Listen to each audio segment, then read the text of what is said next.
Hello students, स्वागत है आप सभी का आपके अपने चैनल मैथ्स ट्यूटोरियल में। आज हम लोग एक्सरसाइज 8.2 के क्वेश्चन को सॉल्व करने जा रहे हैं। वीडियो को अभी तक लाइक नहीं किए तो लाइक कर दीजिए, चैनल में नए हैं तो सब्सक्राइब कर दीजिए।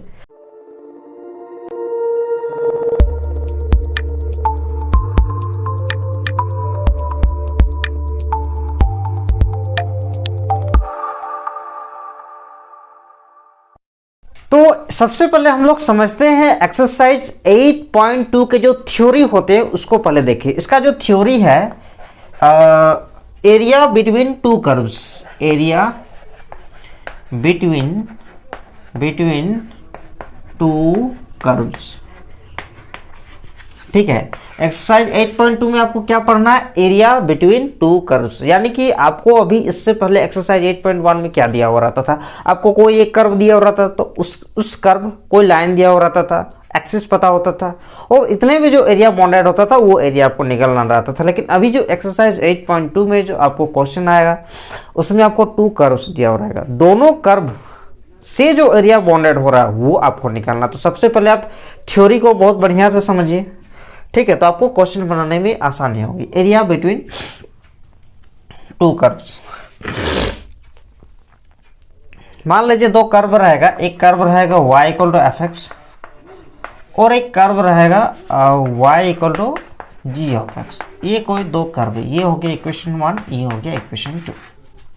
इसका अगर हम ग्राफ बनाना चाहेंगे तो मान के चलिए एक्स डैश y डैश, ठीक है। मान लेते हैं इस y equal to F X का ग्राफ ऐसा बन रहा है, ठीक है। y equal to F X का ग्राफ कैसा है? ये ऐसा है। y इक्वल टू हो गया एफ एक्स, ये हो गया y equal to F X. मान लीजिए y equal to G of X जो है वो इस तरह से है, ठीक है। ये है y equal to G of X, ठीक है। तो ये जो दोनों कर्व है ये y equal to F X और y equal to G of X, इससे जो एरिया बॉन्डेड हो रहा है तो आप कहेंगे सर ये वाले एरिया हमारा बॉन्डेड हो रहा है। तो आपको ये वाले एरिया का इंटीग्रेशन मतलब इस वाले एरिया का वैल्यू पता करना है कि इसका क्षेत्रफल कितना होगा। तो देखिए बहुत आसान फॉर्मूला है।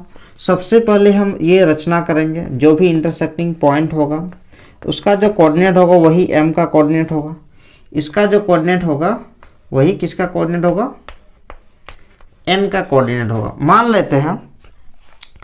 लेते हैं ये जो लाइन है ये x इक्वल टू a है और ये वाला जो लाइन है x इक्वल टू b है। मान के चलिए x कोऑर्डिनेट a है, x कोऑर्डिनेट b है, कुछ भी हो सकता है। तो इसका जो कोऑर्डिनेट होगा वो a,0 होगा और इसका जो कोऑर्डिनेट होगा b,0 होगा। यहाँ तक आपको समझ में आया? कोई दिक्कत नहीं होना चाहिए। सबसे पहले हम क्या किए, हमारा टॉपिक है एरिया बिटवीन टू कर्व्स। दो कर्व ले लिए, दोनों कर्व के जो एरिया बॉन्डेड हुआ वो हमारे ये वाला एरिया बॉन्डेड हुआ। ये यहाँ से स्टार्टिंग होता है, यहाँ से खत्म होता है। कुछ तो लाइन होगा, इसका जो x कोऑर्डिनेट होगा वही x इक्वल टू a होगा, यहाँ का जो x कोऑर्डिनेट होगा वही इसका लाइन होगा। ये दोनों क्या होगा? परपेंडिकुलर होगा। आपको ये एरिया निकालना है।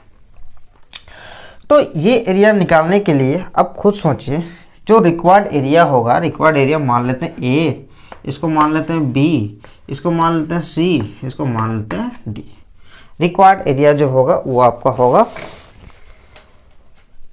रिक्वायर्ड एरिया जो होगा area A B C D A निकालेंगे। A B C D A B C D A बराबर क्या होगा? देखिए ये हमको ये वाला एरिया चाहिए। इसमें हम क्या करेंगे, ये पूरा जो एरिया है, ये पूरे एरिया ये यहाँ से यहाँ तक, ये पूरे एरिया हम निकालेंगे, ठीक है। उसमें हम ये वाले एरिया माइनस कर देंगे, ये वाले एरिया यूं ऐसे माइनस कर देंगे। अगर हम यहाँ से ये पूरे एरिया में ये वाला एरिया माइनस कर देंगे तो हमारा ये वाला एरिया निकलेगा। That means area of A D C N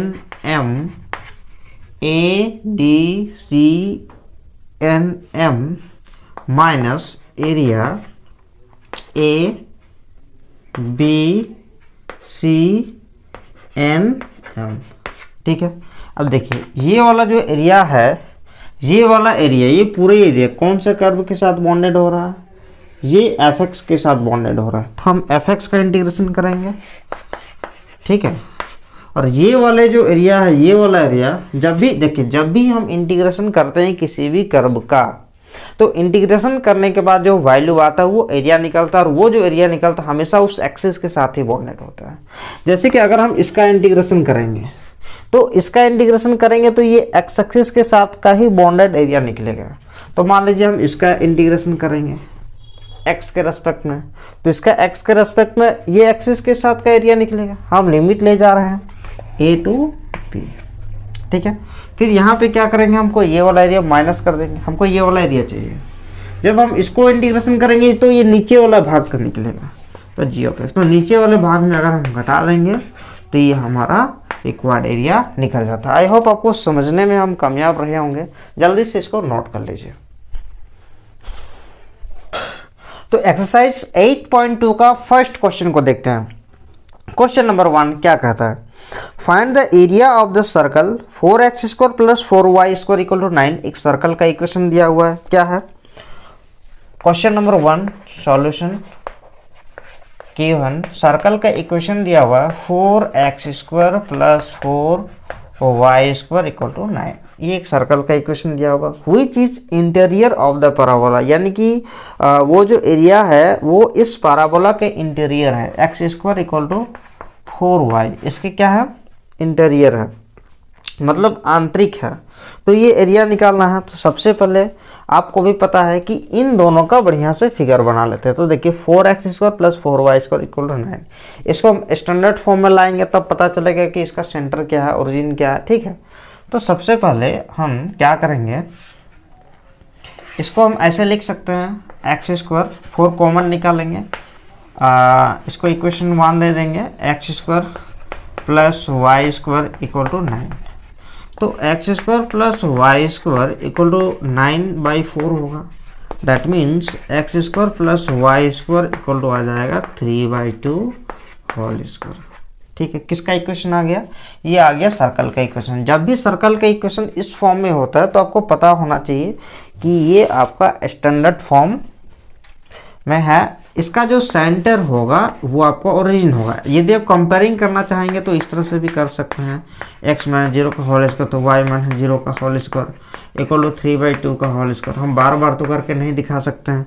तो अगर हम इसका स्टैंडर्ड फॉर्म से कंपेयरिंग करेंगे, x - h whole square plus y - k whole square equal to r², तो h का जो वैल्यू है ये 0 आ जाता है, और k का वैल्यू 0 आ जाता है, और r का वैल्यू 3/2 आ जाता है। तो आप यहाँ से भी डायरेक्टली भी कर सकते हैं। जब भी इस फॉर्म में होगा तो सेंटर जो होता है उसका वो 0,0 आएगा, और रेडियस कितना होगा, रेडियस इसका 3/2 आ जाएगा, ठीक है। तो इसका हम सबसे बढ़िया से फिगर बना लेते हैं। सबसे पहले एक सर्कल बनाएंगे। इसका सर्कल ऐसे होना चाहिए कि सेंटर पे ओरिजिन आना चाहिए। तो यहीं पे हम y एक्सिस और x एक्सिस भी दे देंगे। ये हो गया x डैश y डैश। देखिए ये एक सर्कल का सेंटर ओरिजिन बोला गया है, इसलिए हम सेंटर को ओरिजिन माना है। इसका जो रेडियस आया वो 3/2 आया। दैट मीन्स यहाँ का जो कोऑर्डिनेट होगा वो 3/2, 0 के फॉर्म में आएगा, ठीक है। अब देखिए, अब क्या कहता है, ये जो पैराबोला है x² इक्वल टू 4y, ये एक अपवर्ड पैराबोला है। x² इक्वल टू 4y कैसा पैराबोला, एक अपवर्ड पैराबोला, यूं ऐसे x² इक्वल टू 4y, ये एक अपवर्ड पैराबोला। लेकिन आपको क्वेश्चन में फिर से देखिए, क्वेश्चन में find the area of the circle, ये सर्कल और पैराबोला का जो इंटीरियर पार्ट है उसका एरिया पूछा, यानी कि ये सर्कल और पैराबोला का इंटीरियर पार्ट, दैट मीन्स ये वाला एरिया आपको पूछा गया है, राइट। अब देखिए यहाँ पे एक प्रॉब्लम हो जाता है। क्या प्रॉब्लम हो जाता है कि चलिए हम सही फिगर बना लिए, इस तरह से सही फिगर बना लेना।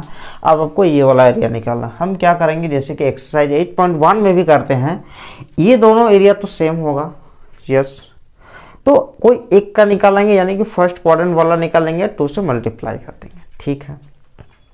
देखिए यहाँ पे एक्सिस क्या लेंगे, अब एक्स एक्सिस लेकर भी बना सकते हैं और वाई एक्सिस लेकर भी बना सकते हैं। देखिए अब ऐसे करें, हम ऐसे करेंगे, इसको यहाँ से परपेंडिकुलर लाइन खींचेंगे। देखिए ये जो एरिया है कोई एक कर्व से तो बॉन्डेड नहीं है। ये जो एरिया हम दोनों नहीं निकालेंगे, कोई एक निकालेंगे, उसको 2 से मल्टीप्लाई कर देंगे। आप खुद सोचिए, हमको निकालना ओ ए बी सी, ये वाला एरिया निकालना।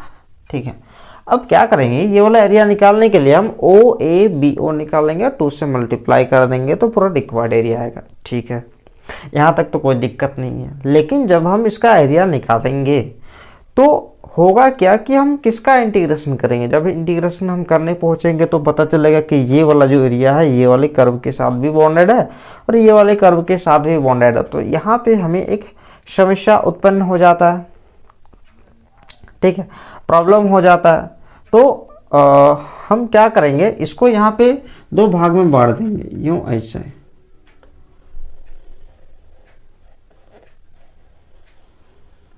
ठीक है, यूं ऐसे इसको दे देंगे n।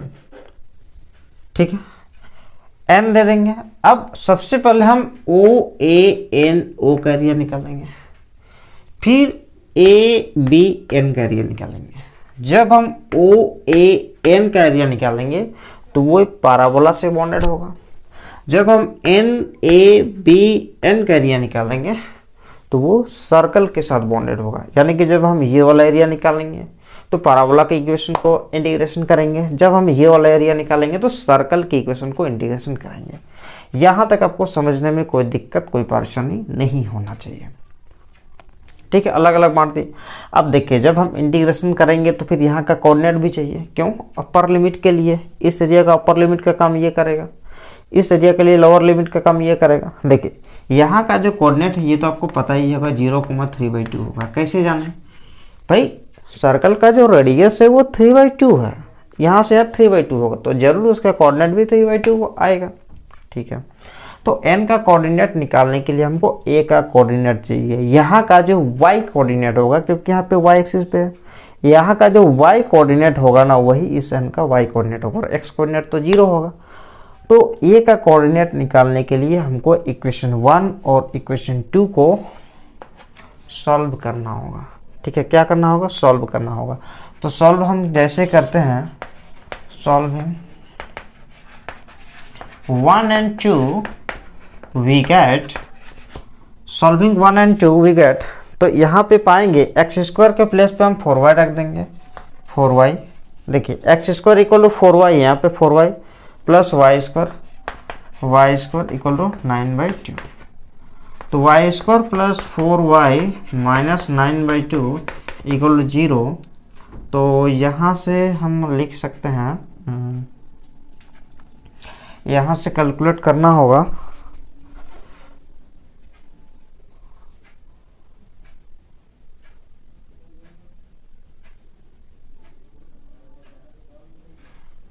यहाँ से हमको कैलकुलेट करना होगा y स्क्वायर, सॉरी इसको 2 एलसीएम लेंगे तो हो जाएगा 2y square plus 8y minus 9/2 equal to 0। अब इसको तोड़ना होगा तो 18, यानी कि हम करेंगे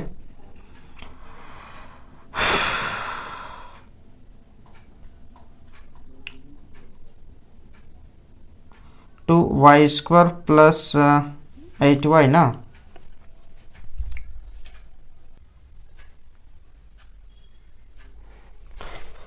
यहाँ पर थोड़ा सा मिस्टेक हुआ है। जो इक्वेशन 1 और 2 है तो इस 2 में ये हमारा है 9/4,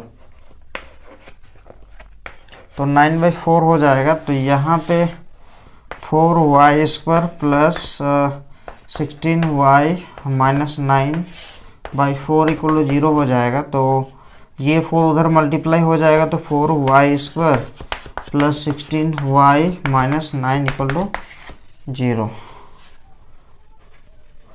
तो इसको हम क्वाड्रेटिक इक्वेशन का भी हेल्प से बना सकते हैं। जैसे कि अगर हम दिखाना चाहें, इधर अगर मिटाएंगे तो ठीक है, यहाँ तक लिख लीजिए।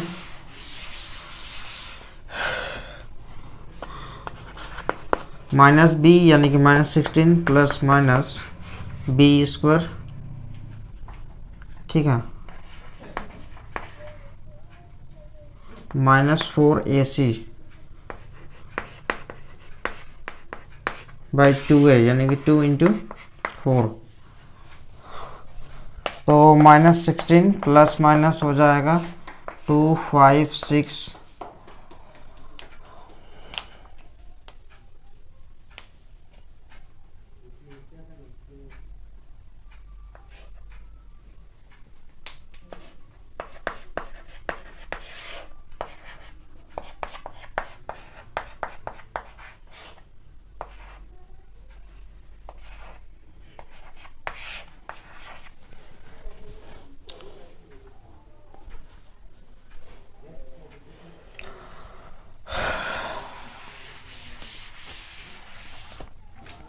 अब देखिए यहाँ से हम लिख सकते हैं -16 प्लस माइनस √400 का वैल्यू जो आएगा ये आएगा 20/8। तो y का वैल्यू एक होगा -16 माइनस 20/8 और एक होगा y इक्वल टू -16 प्लस 20/8। तो y का वैल्यू आ जाएगा -36/8 और इधर y का वैल्यू आ जाएगा 4/8 यानी कि 1/2। तो y का वैल्यू आ गया 1/2। अब देखिए y इक्वल टू -9/2 आ गया। अब देखिए यहाँ पे जो है y का जो कोऑर्डिनेट होगा पैराबोला और सर्कल, एक यहाँ पे कट कर रहा है और यहाँ पे कट कर रहा है, एक फर्स्ट क्वाड्रेंट और एक सेकंड क्वाड्रेंट, दोनों ही क्वाड्रेंट में y का वैल्यू पॉजिटिव होता है। यहाँ भी y का वैल्यू पॉजिटिव आएगा, यहाँ भी y का वैल्यू पॉजिटिव आएगा। दैट मीन्स यही पॉसिबल होगा, ये पॉसिबल नहीं होगा, ठीक है। तो यहाँ पे हम लिख सकते हैं इट इज नॉट पॉसिबल, ठीक है। अब देखिए y का वैल्यू अगर 1/2 आया है तो उस हिसाब से हम x का वैल्यू भी निकाल सकते हैं, ठीक है। यहाँ तक लिख लीजिए। अब x का वैल्यू निकालना है फ्रॉम 1 इम्प्लाइज x का वैल्यू निकालेंगे x square equal to 4 into Y का वैल्यू 1/2 यानी कि 2 इंटू 2 यानी कि आ जाएगा 2। तो x का वैल्यू आ जाएगा ±√2, ठीक है। तो x का वैल्यू +√2 यहाँ पे आएगा √2 और y का वैल्यू 1/2 और या इसका कोऑर्डिनेट आ जाएगा -√2, 1/2। अब देखिए यहाँ y कोऑर्डिनेट 1/2 है, यहाँ से यहाँ तक 1/2 रहेगा तब ना यहाँ भी 1/2 आएगा। कोऑर्डिनेट को समझिए, जब हम लोग x कोऑर्डिनेट लेते हैं यहाँ का √2 है तो यहाँ पे √2 हुआ होगा तभी जाके यहाँ पे पॉसिबल है। उसी प्रकार ये 1/2 है तभी जाके यहाँ पे 1/2 आया। दैट मीन्स n का जो कोऑर्डिनेट होगा वो 0,1/2 आएगा, ठीक है। तो यहाँ से 0,1/2 आया है तो हम लिख सकते हैं therefore intersecting point of 1 and 2 are a √2, 1/2 and b -√2, 1/2, ठीक है। अब इसका बस इंटरसेक्टिंग पॉइंट निकालने का एक ही मतलब होता है कि इसको हम अपर लिमिट और लोअर लिमिट का जो जरूरत है वो पूरा हो सके। फिलहाल यहाँ तक लिख लेना है।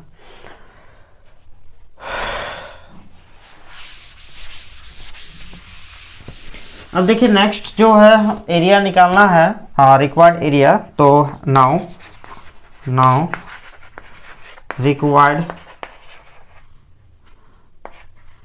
एरिया जो होगा, रिक्वायर्ड एरिया क्या होगा, रिक्वायर्ड एरिया हमें तो कोई क्वाड्रेंट एक्सप्लेन नहीं किया है तो दोनों ही क्वाड्रेंट को लेना पड़ेगा, यानी कि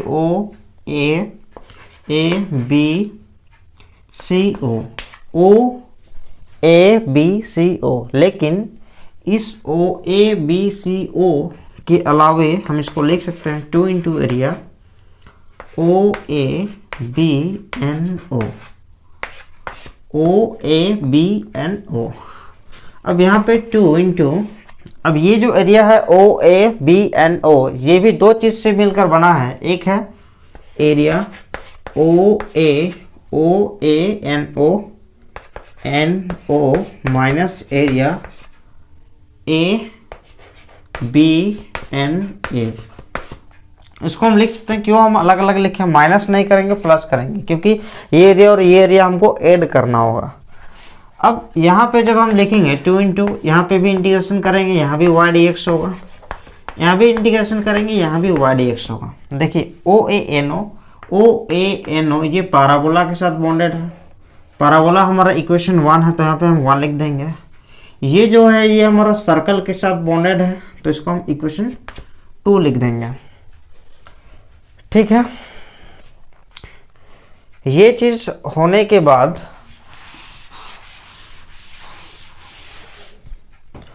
टू इंटू यहाँ पे वाई, अच्छा लिमिट भी लगेगा, ये होगा, ये जो एरिया है ओ ए एन ओ ये हो जाएगा हमारा 1/2, यानी कि देखिए ये स्टार्टिंग हो रहा है यहाँ से, खत्म हो रहा है यहाँ पे, तो लोअर लिमिट लगेगा 0, अपर लिमिट हो जाएगा 1/2। और ये वाला जो एरिया है ये हमारा स्टार्टिंग यहाँ से हो रहा है, खत्म यहाँ पे हो रहा है, यानी कि 1/2 से जाएगा 1/2 से 3/2। अब क्या करेंगे, अब y1 का वैल्यू रखेंगे, ये जो है हमारा पैराबोला से है, तो पैराबोला का इक्वेशन अगर देखेंगे तो पैराबोला का इक्वेशन था हमारा x² = 4y, x² = 4y। देखिए यहाँ पे थोड़ा मिस्टेक है, यहाँ पे y एक्सिस है तो हमारा यहाँ फॉर्मूला x dy लगेगा, सॉरी x dy लगेगा, यहाँ भी लगेगा x dy। ठीक है, ये इक्वेशन 1 का, तो ये 2 का होगा, क्योंकि y एक्सिस है ना। अब देखिए ये ओ ए एन ओ ये पैराबोला के साथ बॉन्डेड है, तो और पैराबोला का जो इक्वेशन है ये है हमारा x² = 4y। यहाँ से x का वैल्यू अगर निकालेंगे, यहाँ से x का वैल्यू निकालेंगे तो 2√y आ जाएगा पैराबोला की इक्वेशन से, तो ये हो जाएगा 2√y और 0 to 1/2 माइनस 1/2 to 3/2। ये हमारा सर्कल के साथ बॉन्डेड है, तो सर्कल के इक्वेशन में हमको x का वैल्यू अगर हम निकालना चाहेंगे, यहाँ से अगर हम x का वैल्यू निकालना चाहेंगे तो √3/2 whole square minus y² dy आ जाएगा। अब कुछ नहीं करना, आराम से फटाफट से इंटीग्रेशन करना है।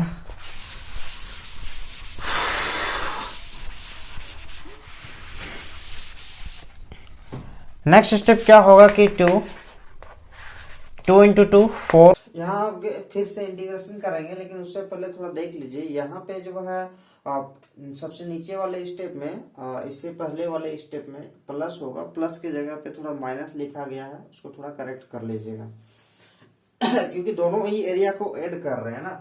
तो अब देखिए यहाँ से 2 को आगे मल्टीप्लाई करेंगे तो 2 × 2 हो जाएगा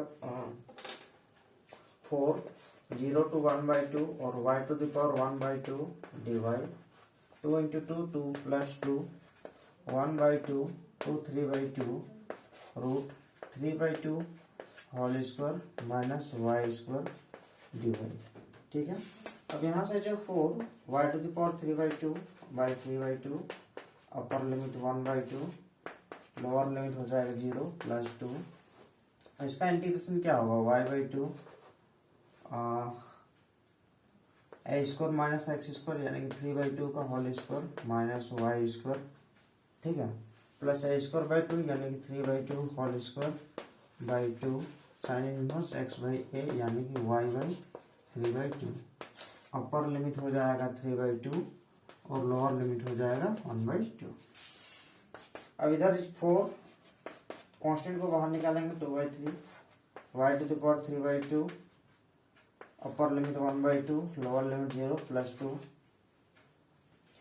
यहाँ भी अपर लिमिट लोअर लिमिट रख देंगे, 1/2 का पावर हो जाएगा 3/2, अपर लिमिट 1/2 रखेंगे, माइनस 0 का पावर हो जाएगा 3/2 + 2, अपर लिमिट रखेंगे 3/2, that means 3/2/2 3/2 whole square minus 1/2 whole square plus 9/4/2 sine inverse 3/2 upper limit हो गया, माइनस लोअर लिमिट जब रखा जाएगा तो 1/2 root 3/2 whole square minus 1/2 whole square plus 9/4/2 sine inverse, ये हो जाएगा y का वैल्यू आ जाएगा, साइन इनवर्स y का वैल्यू 1/2/3/2। ठीक है, यहां से करने के बाद नेक्स्ट स्टेप ऊपर मिटाएंगे।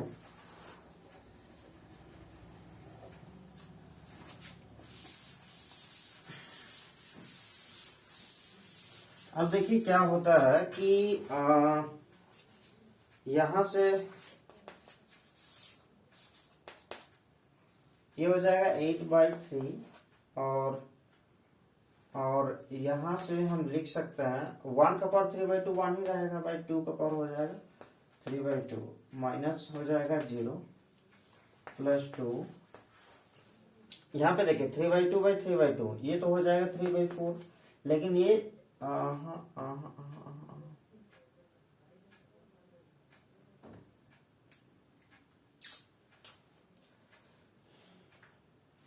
एक मिनट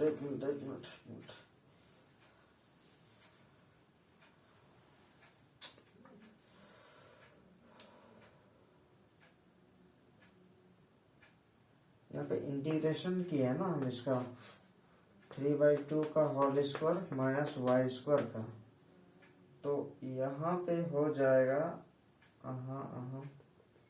यहाँ पे 3/2 रखेंगे ना, 3/2 का होल स्क्वायर 9/4 3/2, थोड़ा सा मिस्टेक हुआ था, फिर यहाँ से आ जाएगा 3/2 होल स्क्वायर और माइनस 1/2 होल स्क्वायर, ठीक है, यहाँ पे 3/2 होगा, ठीक है।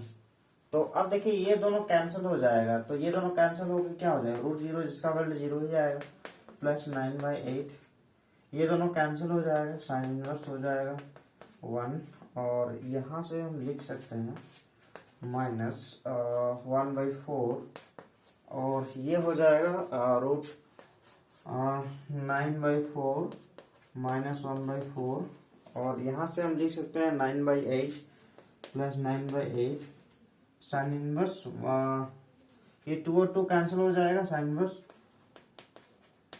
1/3। ठीक है, ऐसा होने के बाद अब क्या करेंगे, 8/3 यहाँ पे हम लिख सकते हैं 1/2 इंटू 2 टू द पावर 1/2, फिर दोनों को पावर ऐड करेंगे तो 3/2 ही हो जाएगा, ये तो 0 हो गया, प्लस 2, ये तो पूरा 0 हो जाएगा, 9/8 साइन इनवर्स 1 का वैल्यू π/4 नहीं रखेंगे, ठीक ना, अब रख भी दीजिएगा तो कोई गलती नहीं होगा, ठीक है, बाकी आंसर नहीं मैच करेगा, आंसर मिलाने के लिए हमको इसके साथ sine inverse x plus sine inverse y का फॉर्मूला में सेट करना होगा, ठीक है, और यहाँ पे हो जाएगा आपका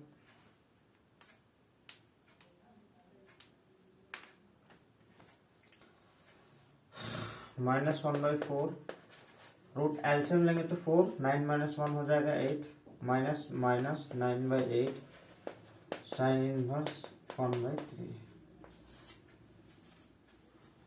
ठीक है। नेक्स्ट स्टेप क्या होता है, 8/3, ये 2 और 4 कैंसिल हो जाएगा, दैट मीन्स 4/3, और 2 टू द पावर 1/2 रूट 2 हो जाएगा, और प्लस 2 9/8, यहां में से कॉमन निकालेंगे तो sine inverse 1 minus sine inverse 1/3, ठीक है, और यहां से आ जाएगा और माइनस 1/4 रूट 8, इसको तो 2 लिख सकते हैं, यानी कि 1/4 रूट 2, तो 4/3 रूट 2 प्लस 2 into 9/8 sine inverse X plus sine inverse Y का फॉर्मूला अगर देखेंगे तो ये होता है sine inverse X plus sine inverse Y equal to sine inverse X root 1 minus Y square plus Y root 1 minus X square, ये होता है। ठीक है, तो यहां से हम लिख सकते हैं 2 का अगर मल्टीप्लाई करेंगे तो sine inverse 1 root 1 minus 1/3 whole square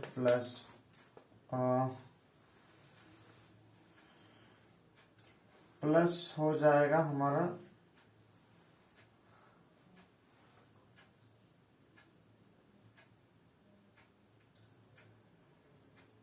plus 1/3 root 1 minus 1 square.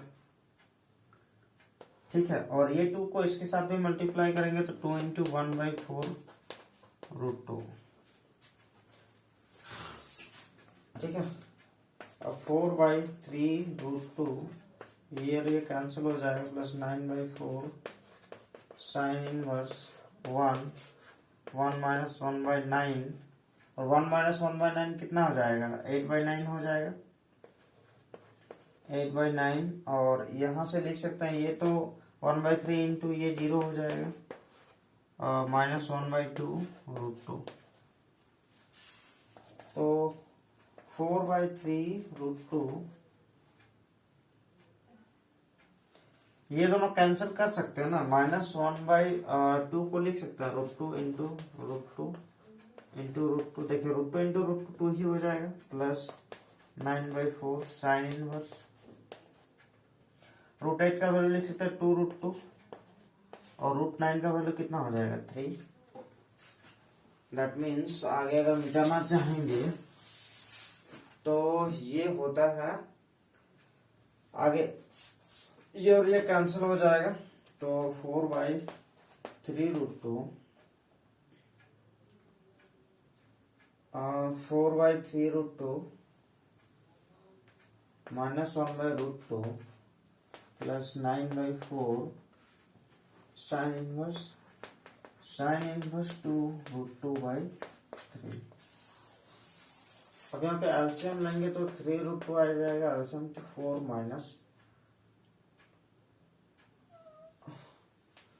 Minus 3 plus 9/4 sine inverse 2 root 2/3।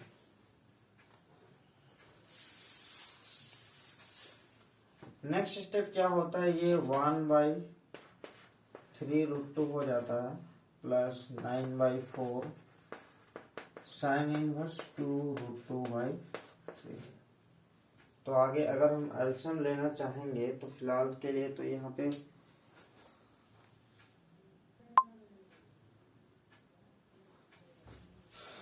Next इसका रेशनलाइजेशन करना है, 1/3 root 2 into root 2 by root 2 plus 9/4 sine inverse 2 root 2/3। तो रूट 2/3 इंटू रूट 2 क्या हो जाएगा, into 2 plus 9/4 sine inverse 2 root 2/3। तो ये हो जाएगा root 2/6 plus 9/4 sine inverse 2 root 2/3। तो यहाँ तक ये आंसर कंप्लीट हो जाता है। थोड़ा सा क्वेश्चन लंबा था, समझ में नहीं है तो बोल दीजिएगा। ठीक है, आज क्लास यहीं तक करते हैं, अब नेक्स्ट वीडियो में होगा।